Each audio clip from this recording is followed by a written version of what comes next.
So it's my great honor tonight to introduce you to Melissa Groo, who's with me on In Conservation With, which is sponsored by Leica Sport Optics, as well as King's Place Music Foundation as part of their Nature Unwrapped season, which actually ends in a couple of weeks at the end of the year.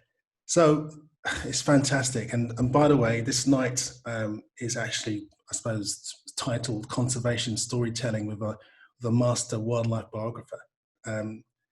This is Melissa. So Melissa, good afternoon. Whereabouts in the world are you? Hi, everybody. Really glad to be here and to see everybody. I am in upstate New York, in Ithaca, about 4 hours northwest of the city, which is actually where I grew up many moons ago. So yeah, I'm up here. It's very snowy. We had about 2 feet of snowfall last night. So it's really beautiful, and I'm waiting for the finches to be pushed to the feeders. Yeah, I've heard you've had a massive finch year this year. What's the term that's been used? Eruption. Eruption. But my friend Matt Young, who on the other days used this other phrase, which I've never heard before. Right? Say that again? Melissa? This is a moment I really hate when... Can you say that again? Because you just you just froze. Yeah, I know. Mega flight, maybe? Yeah, I think it was something like that, yeah, which is amazing. Interesting. Not a MAGA flight, which is very different. Well, actually, that's happening too, isn't it? There is a flight happening there. Anyway, I just want to start by, let me just tell you a bit more about Melissa for those who don't actually know much about her. Well, firstly, she's an amazing photographer. That's all you need to know, really. But she is a photographer, she's a writer, she's a conservationist with a passion for educating people about the marvels of the natural world. And she believes that photography can be both fine art and a powerful vehicle for storytelling, and considers herself, as I said earlier, as a wildlife biographer, as much as being a wildlife photographer. And she has a number of bodies that she belongs to. She's an associate fellow with the International League of Conservation Photographers. Since 2016, she's written a bi-monthly column on wildlife photography for Outdoor Photographer magazine. She serves as a contributing editor to Audubon magazine, and she's an advisor to the National Audubon Society on photography content. And she's a faculty member of the Summit series of photography workshops. And her work is represented also by the National Geographic Image Collection. And she's also been given tons of awards. In 2017, you were awarded the Katie O'Brien Lifetime Achievement Award by Audubon, Connecticut, for demonstrating exceptional leadership and commitment to the conservation of birds and other wildlife and their habitats. And you received the NANPA's Vision Award as well, given to a photographer every 2 years in recognition for early life career excellence and vision and inspiration. So, it just goes on and on. It's illustrious as far as I'm concerned. I looked at your website, and I'm sure many of you Zoomers in the room have looked at the website, and I love your opening paragraph you got here, or statement, which is written by Jonathan Balcom, and it reads, just for those who not familiar with the actual passage: they, brackets animals, are not just living things, they are beings with lives. That makes all the difference in the world. Next time you are outside, notice the first bird you see. You are beholding a unique individual with personality traits, an emotional profile, and a library of knowledge built on experience. What you are witnessing is not just biology, but a biography, which I thought was a great statement to have in your website. So, yeah, Melissa. It brings tears to my eyes when you read it, because it just says it all for me, and really encapsulates what I'm trying to do with my photography, to really delineate that and to open people's eyes up to that. So thank you for sharing that. Yeah, it's fantastic. Thank you. Before we start talking about your photography generally, I like to go back, way back, and find out how the little Melissa Groo, running around in upstate New York, got interested in natural history in the first place. Well, I was not running around in upstate New York when I was little. I was running around in Manhattan. I grew up on the Upper East Side in the city and lived a very urban existence.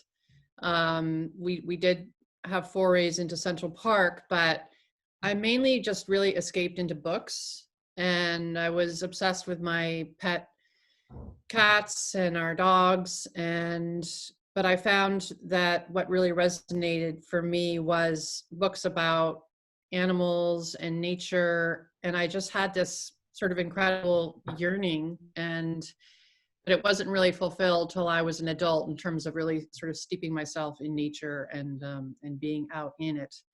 So, but I could tell that was there in me from a very early age, that just sort of resonance with non-human beings. And that's actually who I felt sort of more comfortable with and more kinship with. But was there a natural moment when you were younger, before you kind of broke as a photographer? Was there a moment when you kind of realized that this is something for me, this is a thing? Yeah, I mean, it didn't really happen until I was taking a kayaking trip with my father in Alaska. And we were in, I think it was Glacier Bay, and a humpback whale came and fluked. It raised its tail as it went down deep, right next to our kayak. And in that moment, something just really shifted in me, and I became fascinated by whales. And I went back to Cleveland, Ohio, where I was living at the time, and I did research into where in the world can I actually get in the water with these animals. I just need to observe them and be with them. And I started taking trips every year down to the Dominican Republic, where I would take these trips to swim with humpback whales off the coast there in the Silverbank Sanctuary. And I did that every year. And I came to know the work of Katie Payne and Roger Payne, who had discovered that humpback whales sing songs in the 60s. And then they split up in the 80s, and Katie went on to discover something about a different, very large, charismatic mammal, very socially complex and long-lived and large-brained, and that's the elephant. And she discovered that they partly communicate using infrasound, that sound that's so low it's below our level of hearing. And she wrote a book called Silent Thunder, in the Presence of Elephants. And I read her book, and I was just completely moved and fell in love with elephants as well. And I'm going to try to make this short because it's a long tale and I don't want to bore people. But she came to Cleveland to speak at the Museum of Natural History, and I went to her talk, and I was sitting in the audience hearing her talk about elephants, and she's so eloquent, and she was playing their sounds, and she was showing slides, and I just had this feeling just wash over me, like, this is it for me. This is what I want to do with my life, and I'm going to make it happen. I had no background in biology. My background's in English literature and in education. I've been a teacher at different age levels, and I've done a lot of different things in my life, but I ended up going up to her afterwards and somehow finagled going to lunch with her the next day. And we went to lunch, and I said, I would do anything to assist you. I will volunteer my time. What do you need done? And she started giving me things to do. She invited me to Ithaca, where she lives still. And she worked at Cornell at the Lab of Ornithology, funny enough. Because the Lab of Ornithology has a department called Bioacoustics Research Program, which studies the sounds of whales, elephants, and birds. And she was launching a new research project to study the acoustic communication of forest elephants. And she was looking for a research assistant. And even though I had no background in animal behavior or biology, she saw something in me. and she trusted me. And so she hired me. And a year to the day that I was in that audience, I was headed on a plane with Katie Payne, to live in the Central African Republic among forest elephants and gorillas and pygmies. And then just my brain just burst open, just, it is, I grew up in Manhattan, but that place is the most inhabited place I've ever been, being in Central Africa in the rainforest. I mean, every little inch is taken up by some incredible, insect that's probably never been described by man. And I just fell so deeply in love with sort of the magic and the mystery of nature and the complexity and the diversity. So anyway, I'm sorry if I am being long-winded, because I don't know if you wanted to know all that yet, but. We want to know everything, Melissa. Everything. Okay. Now, I mean, you say that you haven't got a background in biology, but you could have fooled me, because, I've seen you speaking and talking about, and even reading stuff you've written about wildlife and birds in particular, and you seem to speak with a lot of knowledge about behavior, because obviously you've been spending a lot of time watching. But again, just rewinding slightly back again, 2008, what happened? What drove you, if that's the right word, to pick up a camera? Well, I left the Elephant Listening Project, as it was called, it still remains. But I left the Elephant Listening Project in 2005 to have my little girl, Ruby. And I took a couple years off from everything. But I decided in 2008 that I wanted to take a course in basic digital photography. And I just took it at a local community college. And this is something I really like telling people, because I feel like, any of us, if we have a passion, it's never too late to learn it and to go for it. And I just kind of threw myself into it. I didn't really have any history in photography, although when I was there with Katie living in Africa, she would often put me on the camera, the video camera. And I think she felt that I had a good instinct, that I was able to really find a story that was developing and follow that story and be patient with it. And it was there that I really began to think about framing and composition and sort of predicting, really beginning to predict behavior and sticking with a story. So, and I'd always had this sort of aesthetic sense and artistic side, but had never really had a way to express it. And so I took this course at a community college, and it just met twice a week. And at first I was really into macro photography and really examining, these minute worlds and bringing out details of texture and color. And then in 2010, I went with my family to Newfoundland, and I sort of discovered landscape photography, and there were gannets there. There was this incredible, I think it's Cape St. Mary's, it's called, where there are thousands and thousands of seabird colonies, and particularly gannets.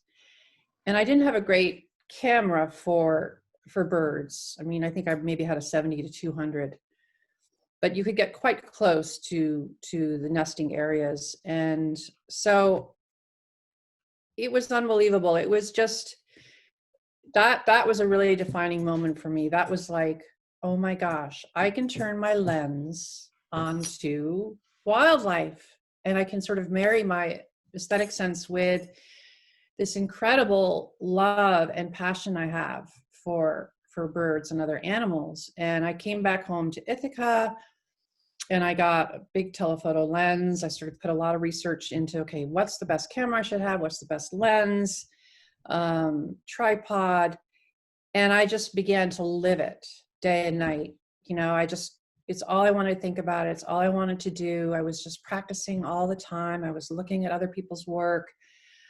I was reading books, and I took a couple of workshops from photographers.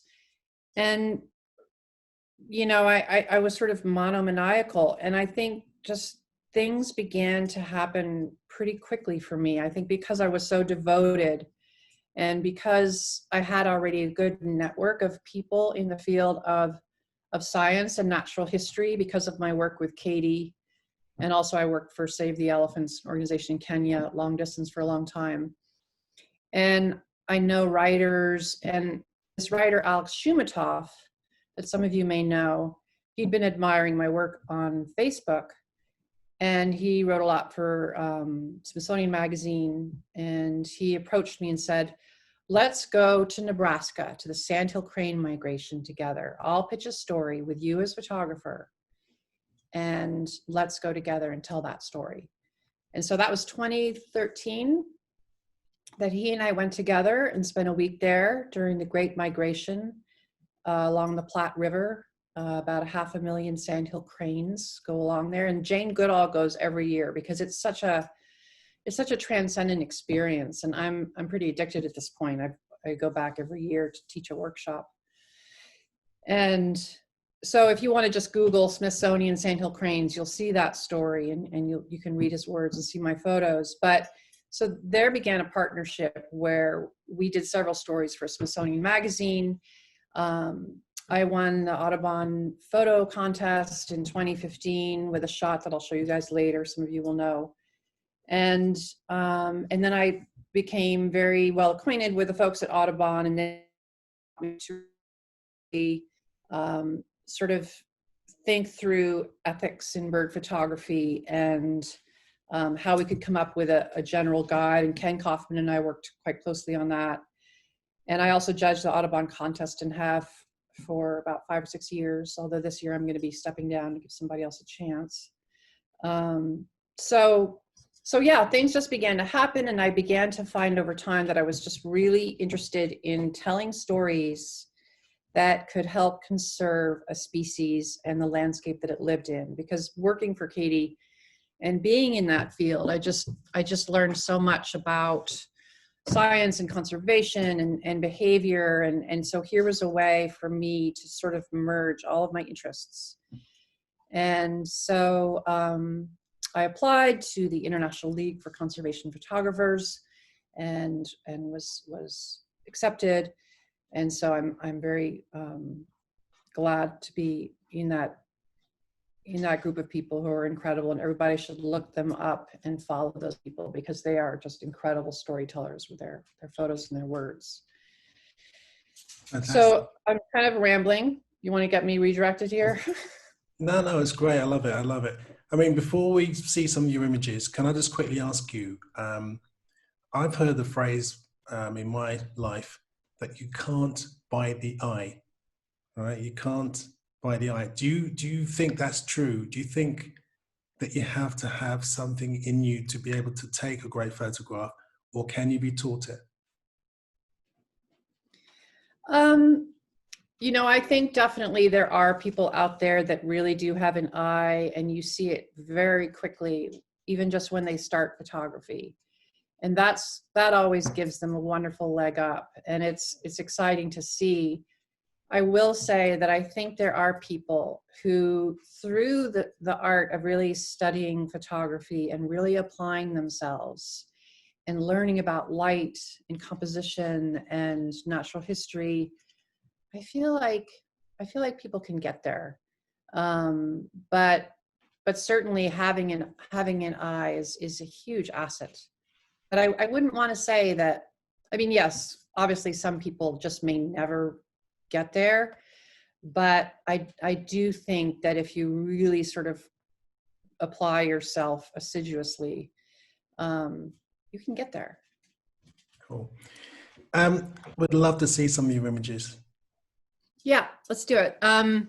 So these are just mostly just for fun. I know we're all going through a hard time, and I just wanted to share a little eye candy with you guys. These are some of my favorite photos, and just going to go through them and tell you a little bit about some of them. Let's get this. So whilst Melissa is sorting out the PowerPoint, for those watching in the gallery, you should change the speaker view so you can get the whole picture, because you need to see these. It's going to be amazing. So put yourself on speaker view so you've got the whole screen of the image. Can you guys see that? Yeah, we can see it. Okay. Okay, so this is a northern harrier. And this photo means a lot to me because I took it, I think it was like 2012, 2011 or 2012. I hadn't been photographing for that long.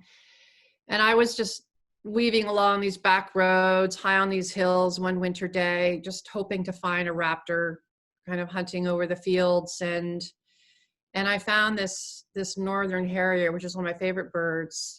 And I just love the way they fly and hunt low over the fields, and they're so acrobatic and beautiful, and they have such an owl-like face. That face is so disc-like and owl-like. And I just was shooting from my car. I'd pulled over, shooting my long lens. I think that was a 500 millimeter at the time, and she just turned and looked at me with this gaze that it felt like it just pierced me to my soul.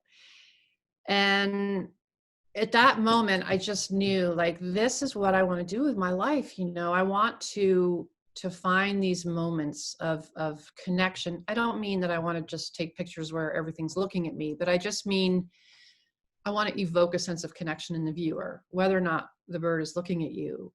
And I almost felt like I was making a promise to her in that moment. Like, I will speak for you through my photos, and my photos will be my love and concern for you made visible. And it sounds really corny, but anyway, this picture just means a lot to me because it was sort of the beginning of this love affair. This is a prothonotary warbler. You know, when I first started out, I was just going to a lot of different places around where I live, and this was a swampy area a bit north of me where I'd gone just to photograph this beautiful bird, which is pretty rare up here in upstate New York. Just to let you know, Melissa, it seems as if we're stuck on the harrier. You are? Yeah. Because I'm advancing. Is it not advancing? Well, not for me. I just wondered if everyone else is seeing, if you can just... No, it's static. Sorry? It's the same picture, the harrier.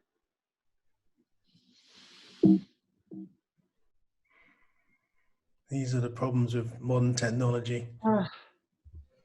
But again, whilst you're, it's on the harrier. Whilst you're looking to try and change over, some people have been asking, we must get this out of the way now, what kind of equipment do you use?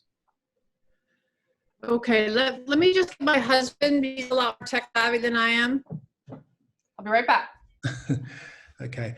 Well, anyway, this is something that's not happened live before. However, these things happen. What a fantastic picture, I must say, of a northern harrier. I've seen them a few times in America, and when I first saw them, I thought, and I was actually told, and I think it was scientifically thought, that they were the same species as the one in Europe called the hen harrier. But I always felt that they were different because they seemed to fly differently. They were a bit more like accipiters, like sparrowhawks, rather than flying like harriers to me. So I'm really glad that they actually decided to split them. How are we looking, Melissa? Are you going to just try again, yeah? Yes. Okay. That's on that page.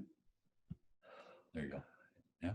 Maybe that's the end. Is it advancing for you all? Yeah, it's going back and back and forth, I suppose. So what do you see now? We've got the prothonotary warbler, which I can never pronounce, and I saw my first one last year in my life, and I was so delighted. Oh, wow. Yeah, such a beautiful bird.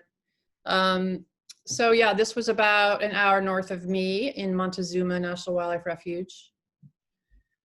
So as I do want to tell you, in response to somebody's question, what I use. I used to use Canon, but now I'm Nikon, and I shoot with a D850 and the 600 millimeter f4 lens, usually with a 1.4 teleconverter attached. So I'm working with about 840 millimeters of lens. That's my go-to, but I have a number of lenses. Pileated woodpeckers at the nest.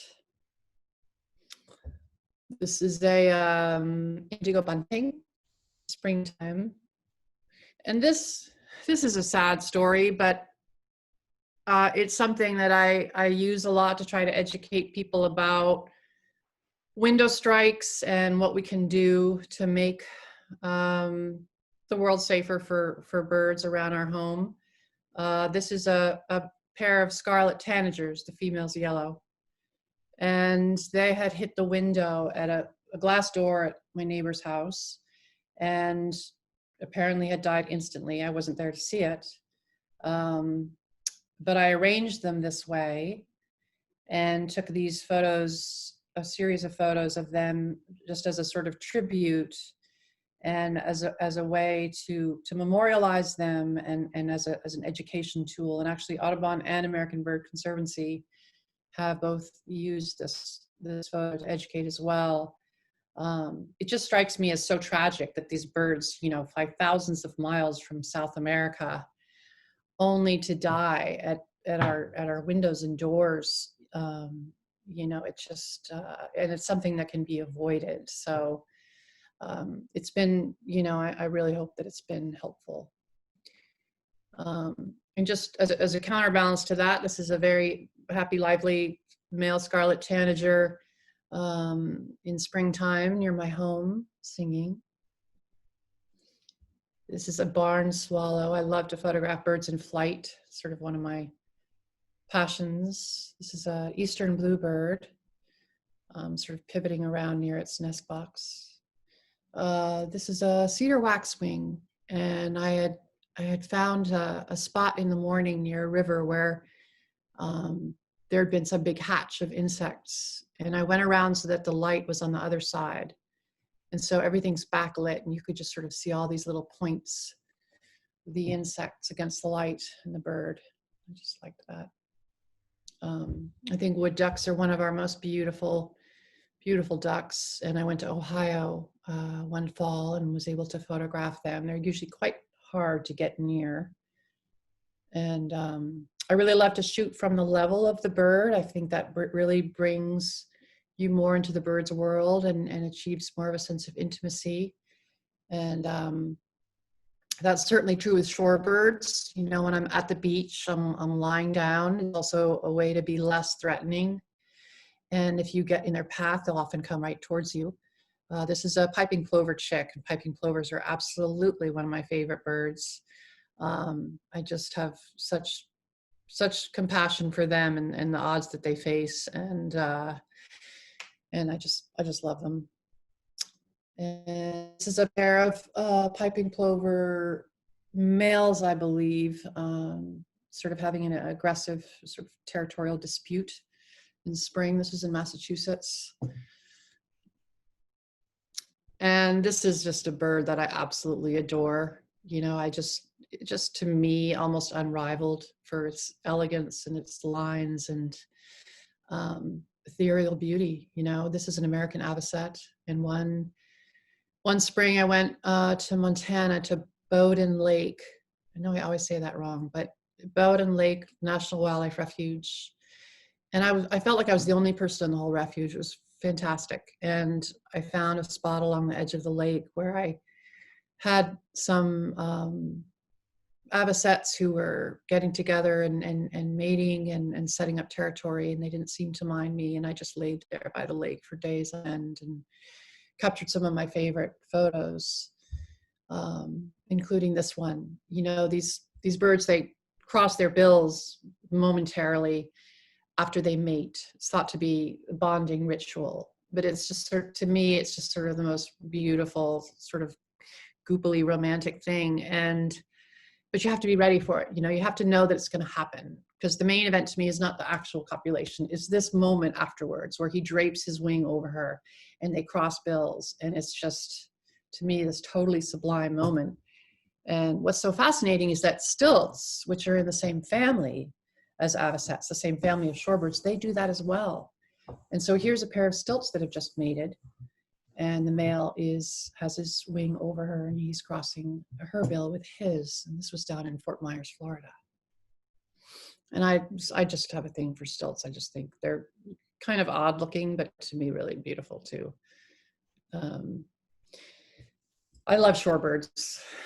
I just will never, ever tire of photographing them. This is a marbled godwit. This was actually at Bowden Lake as well, where the avocets were. This is on a beach in the island, actually, when in fall. This is a short-billed dowitcher with some sweet light. And this was a dream come true for me. I was in Barrow, Alaska, Utqiagvik, Alaska, it's known as now, its rightful name. And I was there to help lead a workshop, and then I was staying there to do an assignment for Smithsonian a couple of years ago on snowy owls. And I had been wanting to see this bird for years. It's a buff-breasted sandpiper, and it just does this incredible display. It was springtime. We were having a bit of a late snow. And we found this male doing this incredible display where he just kind of flashes open his wings and throws his head up, and just a glorious, glorious bird. Owls, I definitely, like all photographers, I love to photograph owls. They just are so spectacular. This was in Wyoming a few years ago. This owl was quite unafraid of people, and so it was easy to get. I was still quite a distance, but I was using my long lens and got that. And this is this stooping. Can you say that stoop, or has to be like peregrines? Would this be called stooping? It's coming down on prey. Yeah, stooping, yeah. Yeah. Short-eared owls, I'm just completely obsessed with. And I spend quite a bit of time looking for them in the winter here. And this one has a vole, I believe, and was flying right over me. You can still see snow on its face from it having gone down after the vole. This was about half an hour from where I live in New York one winter. And this is a very well camouflaged screech owl that was in a tree at my local gas station, just a few miles from my house. And I had heard from a couple birders that she was there. And I went and found her just basking in the sun. And, it's just, to me, it's just so, it's so telling that we have these kinds of wonders happening all around us. If we only had the eyes to see or took the time to look. And people are going in and out of this gas station store and getting their Pepsi and their chips. And here she is, she's just basking in the sun, just this incredibly beautiful example of mimicry and camouflage. And I just found it so magical. This is a burrowing owl down in Cape Coral, Florida, where is really the best place in the country, most reliable place to find burrowing owls. And this one has some particular I don't know if it's right to say abnormality, but very unusual sort of kaleidoscope eyes. This is also a burrowing owl, but this is in the Bahamas. It was really fascinating to see owls on the beach there and to have a blue background. I was there on assignment for Audubon magazine a few years ago doing a story on flamingos because there's a huge population of American flamingos that's resident on Great Inagua. It's a great island for birding. And it's the southernmost island, Bahamian island, and has this maybe 80,000 or so resident flamingos, and I was there to tell their story. This is flashing back to Utqiagvik, Alaska, where the snowy owls nest some years, and I was in a blind working with owl researcher Denver Holt and the Owl Research Institute, doing a story on snowy owls at the nest and climate change. And so that was an incredible experience, this is the female, by the way, coming into the nest. And here she is with a snowy owl chick and a little blood from just having fed a lemming to the young one. And here's the chick looking up at her, and just an exquisite exquisite opportunity to observe the relationships, the nest, and yeah, I spent hours in that blind, just pinching myself. I've also just love photographing wading birds. This is a snowy egret down in Florida. This is the egret shot that won the Audubon Grand Prize Award in 2015. It's a great egret male in breeding plumage. You can tell from the green lores around the eyes. And he's doing a bit of a display there in a rookery. I love roseate spoonbills. This is a juvenile. This is in on Marcos Island. Oops, sorry. This is the roseate spoonbill coming down for a landing, and that was in Tampa. This is in Fort Myers Beach, a reddish egret. Oops. Snowy egrets. This is actually at Chincoteague National Wildlife Refuge, refuge I really love. And they get pretty. They're great to watch their behavior because they can get really feisty with each other and squabble over feeding territories. It's always fun to kind of stick with them. This is a yellow-crowned night heron in Long Island. And terns, I've definitely also have a thing for terns. This is a common tern in Massachusetts. Least terns might be my favorite next to roseate terns. This is a least tern parent and chick trying out its wings. This is in New Jersey, by the way. That was in New Jersey. This is a least tern down in Fort Myers, Florida, taking off. And this photo, I have such mixed feelings about this photo because it's definitely one of my favorites. And I call it grumpy fish face because when you first look at it, you know, it looks like a grumpy face of a fish. And when you look more closely, you can see that there's two tiny chicks. In fact, they even still have their egg teeth nestled under their parents' wings. And this has been a great seller for me as a print, but it's also gotten away from me on social media.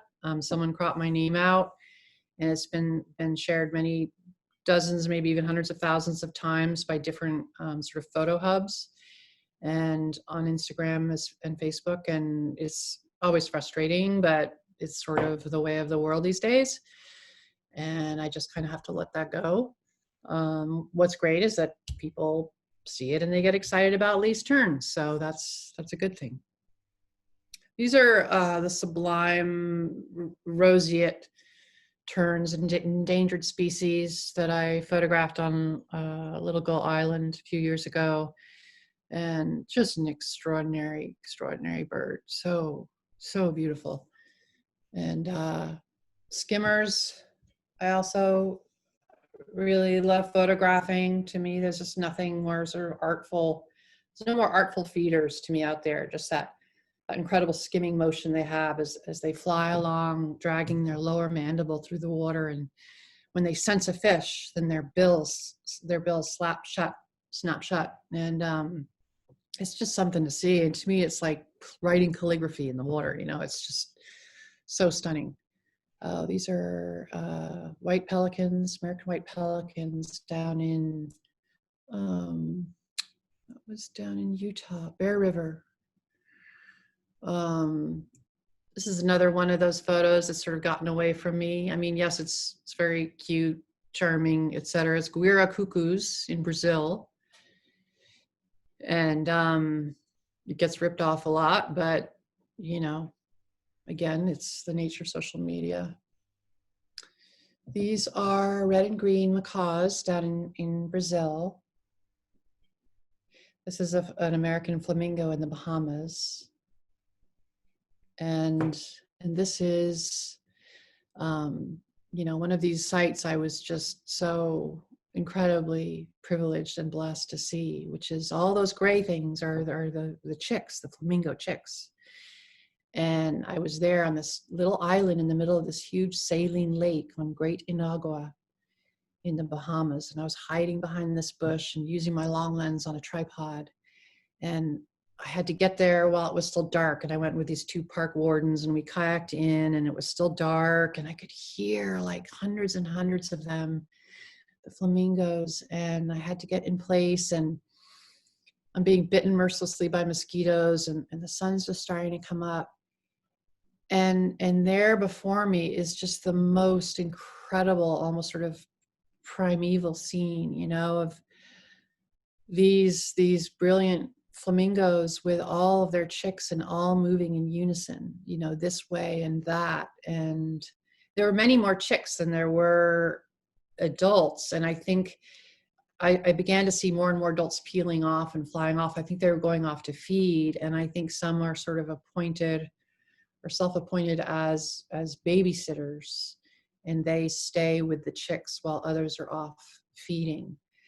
And so, yeah, just amazing experience. If you Google the flamingos, Bahamas Audubon, you can see the story and read it. And actually, it wasn't much of a story. It was more of a photo essay, but you can see my pictures. So although I love to go far afield and photograph these incredible exotic birds in other places, for me, there's almost nothing more satisfying than capturing moments near my home and sort of celebrating local wildlife, because I think that's something any of us can do. And it inspires me, and I think it can inspire other people too, is sort of, how do we find these really special moments? Because if you stick with an individual long enough, it's going to do something interesting. And this is a red-winged blackbird, of course. And I'd long had this dream of capturing, this is sort of one of those bucket lists for bird photographers, is like, can you capture the visible breath of the red-winged blackbird in the spring? And I set my sights on it. Was it just this last spring? I can't remember now. But everything has to line up perfectly, because you can't have sky behind the bird. It has to be backlit, so the light has to be on the other side. The temperature has to be just so. You know, the bird has to be turned towards it. It's just all these things have to line up. And I had to go back to the same marsh day after day, you know, wake up really early, get there just as the sun was just at the right height, because if it was a few minutes later, it would just be too late. And finally got the moment. And actually, this is not around my home, but these are common terns. This was actually, I think, Great Gull Island, yeah. I shoot a lot from my house, from my upstairs window. I keep feeders well stocked.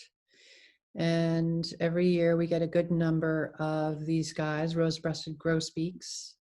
And I can just throw open the windows upstairs and lean out and capture moments with just the yard birds, which make me so happy.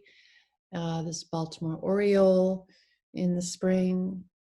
And then most recently, we were visited by evening grosbeaks about 3 weeks ago, and everyone's been super excited about these finches coming down this year, because they're really rare visitors. And so they were around for about 5 or 6 days, and I remember I had like all this writing to do, and I could not focus on anything but the birds. I was so excited, you know, constantly looking out the windows and running to this window and that. And it was almost kind of a relief when they left. And this is a female just taking off from a branch outside my window. So I think that's it. Well, amazing. I think that your images, and I'm sure you've been told this 100 times, but for me, your images you seem to capture beauty more than just the bird, or whatever you're photographing. It's the beauty, and it's the atmosphere, which is just incredible. And it's obviously much better when you see it, you know, in a book, or, you know, not online, because obviously it's not the best medium, but still you can still feel that power, which is incredible. Whilst you were doing that, there was a few sort of statements and questions in the chat room, and one of them was the fact that, you know, you shoot using that massive 600mm camera lens, that looks heavy. How do you cart that around? Because I know that you used to use tripods a lot, but now is it more handheld? Yeah. Yeah. In fact, I don't know that I ever use tripods a lot because I find them, I just feel really hamstrung by them. I like to be very mobile and readily responsive, and I just find that they're cumbersome. They keep me from being able to just kind of wheel around and get something quickly, to follow a bird that's flying. There are a few instances where I will use them, such as at the beach with shorebirds. I think they're great when I'm lying flat on the sand, and I use sort of this thing called a skimmer pod. It's a ground pod. It's sort of like a frying pan almost with a head, and it allows you to just kind of scooch it along on the sand and stay low. But yeah, I very rarely use tripods now at all unless I'm at the beach. My rig is heavy, and I had a serious challenge a year ago. I was in Alaska teaching a workshop focused on brown bears, and I broke my shoulder, my Really? left shoulder. And my left arm is what really sort of supports the camera. And I lopped off the ball of my humerus, came clean off, and I had to have major surgery, 9 screws and a metal plate. And that was really a challenging time when I was recovering from that, because I was terrified that I wouldn't be able to hold my big rig anymore. But through a lot of physical therapy and weights and stuff, I'm back to it. But I definitely look sort of yearningly at these lighter systems that are coming out all the time, with mirrorless cameras, and especially the Sony system. I think with their 600mm and mirrorless camera is about half the weight of what I'm carting around. So for now, yes, I'm still able to handhold, and I work on staying strong, and I hope to continue to be. But as things become lighter and more maneuverable, I'm sure I'll be sort of thinking about making a switch at some point. Yeah. You also talk about the fact that you use your car as a hide, because whenever, especially people who aren't photographers, they think that, you got to spend 6,000 years sitting in a hide to get that 1 second. And I love the idea that you shoot from the hip a lot. When I when I take pictures from cars, I mean, I'm not a photographer, even though people think I am, I'm not. When I wave my camera out the window, the birds sometimes fly away. Is that because they're seeing a reflection of my lens? I think probably birds might look at lenses and think, what is that big eye looking at me? I try to put myself in the bird's shoes, and I just think, it must be kind of scary looking, like this big round thing, kind of like an eye, and it could be a predator. But I do definitely find that birds and other wildlife sticks around longer when I'm in my car rather than on foot. I do think that they're more comfortable with us in cars. They see us less as a threat. So it's really about learning, like, how do I sidle up to a bird in my car in a really non-threatening way and turn off my engine and very slowly raise my lens up in a way that's non-threatening. And one of the main reasons I want to switch to mirrorless is the silent shutter, because my shutter sounds like a machine gun. And I can't tell you, like, how often things just flee instantly that when they hear that, and it just drives me nuts.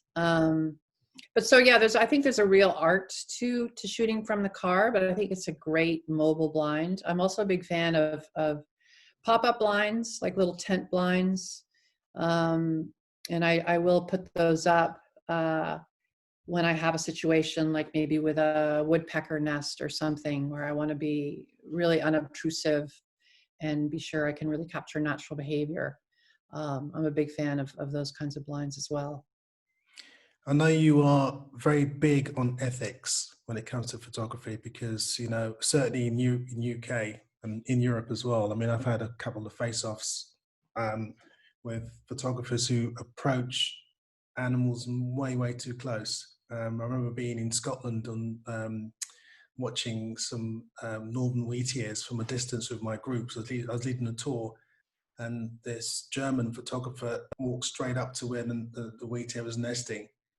And the wheatear we watched didn't come back because obviously he was too close. And I went up and I was quite annoyed. I said, "What are you doing?" And he said to me, "Well, in my country, that's what I do." I said, "Well, you shouldn't be doing that anyway." And it got a bit sort of, dodgy. But I think my heart was so strong, and he was a big guy, he backed down and left. But yeah, so ethics. I mean, what's your view on ethics? Oh my God. Do you have a couple hours? I mean, sometimes I don't even understand like why I'm so fascinated by it, but it sort of all began when I was really beginning to learn about a lot about bird photography. And I began to try to figure out, how are some of these people getting these like incredible shots with like owls flying straight at the camera, or the birds on the perfect perch singing perfectly. And I began to do research, and I just found out that there were shortcuts being taken at the expense of the birds. And I felt like, where are the voices that are talking about this? We are the ones as photographers, we want to get close. We want to spend time with these birds, maybe more than anybody. I mean, of course, birders, I'm sure, have unethical moments, but they see the bird, they move on. As photographers, often we're really sticking around until we can get that perfect shot. And so much of the time, if not all the time, birds and other animals are going through life processes, doing things that are so important for their survival, particularly during nesting time. But they're resting, or they're feeding, or they're taking care of young.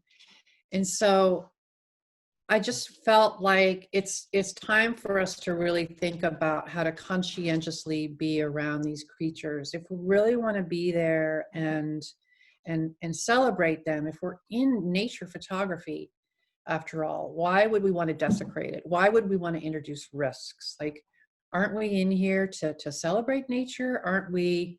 And of course, that's not everybody's motivation, and it doesn't have to be, but I do think there are people out there that are ready and willing to learn how to leave as little of an impact as possible. And like I always say, I am not perfect. I disturb birds and other creatures all the time, just by my mere presence. I'm disturbing them. We don't even know the ways in which we're disturbing them. We could be keeping them from flying over to catch a rodent that was just at our feet a minute ago. There's so much that we don't know, but we can observe. We can learn something about the behavior of the creature that we're going to be spending time with, and really learn how to be much more aware and empathic. To me, it's really about like compassionate stewardship, whether we're a photographer or a birder or just a nature lover. What are the ways that we can take care of these animals better? And sometimes that means walking away. It means standing back. It means getting baseline behavior. How is that bird behaving naturally? Okay, now I want to get a little bit closer because I want to get a better shot. I'm going to watch that bird, and I'm going to see, how does their behavior change? Am I really disrupting something? Am I keeping them from doing something really vital? Okay, I need to stop. I need to get low. I need to wait. I need that bird to learn that I'm not a threat. Because it's also the accumulation of all our actions, right? Particularly when there's a very charismatic or rare bird, and a lot of different people are going to visit it, like with owls. And we have to think about cumulative impact, especially now with social media and instant messaging, and everybody can instantly find out where there's something special, and people can race over there. And so there's a lot of impact. And as birds have increasingly less habitat to be safe in, and we're crowding them out all the time, shouldn't we feel responsible? Shouldn't we feel that we have a hand somehow in helping protect them? So yeah, that's sort of why I'm passionate about it. And I've worked with different organizations. I've worked with photo contests. I've worked with magazines to come up with ethical guidelines and rules and stuff. And I'm also just forming an ethics committee with International League of Conservation Photographers.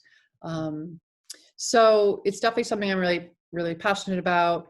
And for me, what it all comes down to is just, it's just empathy and care. And, you know, it's not about, you shouldn't do this, you should do this. It's more about guidelines, you know, best practices, and how can we build sort of this ethics and empathy into our field craft, just as we know the right camera settings or the right camera gear to use.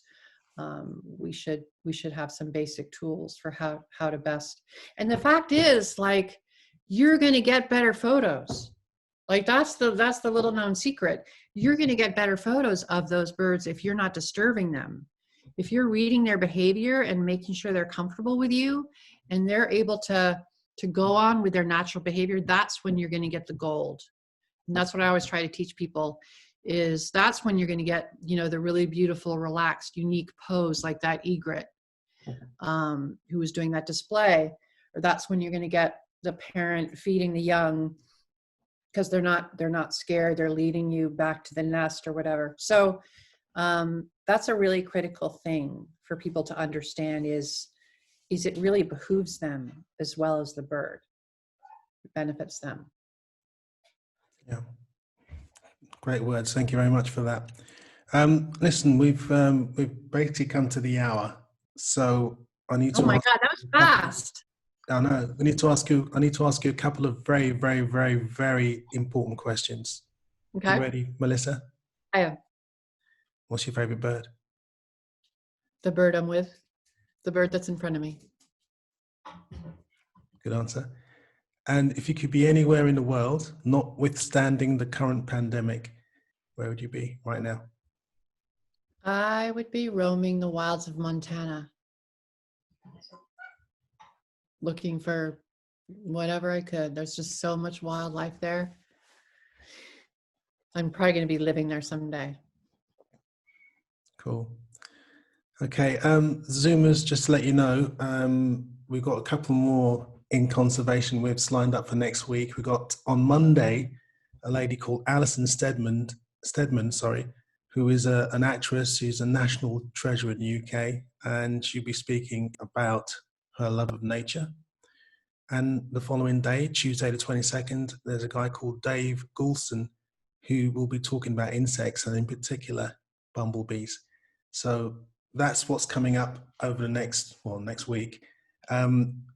What's left for me to say is that this has been a fantastic evening with Melissa Groo. I'm so honored that you found the time to be on this episode of In Conservation Week. I know you're really busy and much sought after.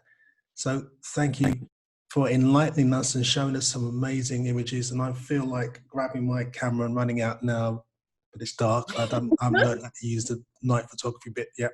But thank you very much. Well, it's been an absolute pleasure to be with you and to be with you all. And I hope we can do it again sometime. There's a lot more to talk about. I'm sure you have. In fact, we've got some more stuff coming up, but thank you very much. Zoomers, thank you too. And as I always say, take care and keep looking up.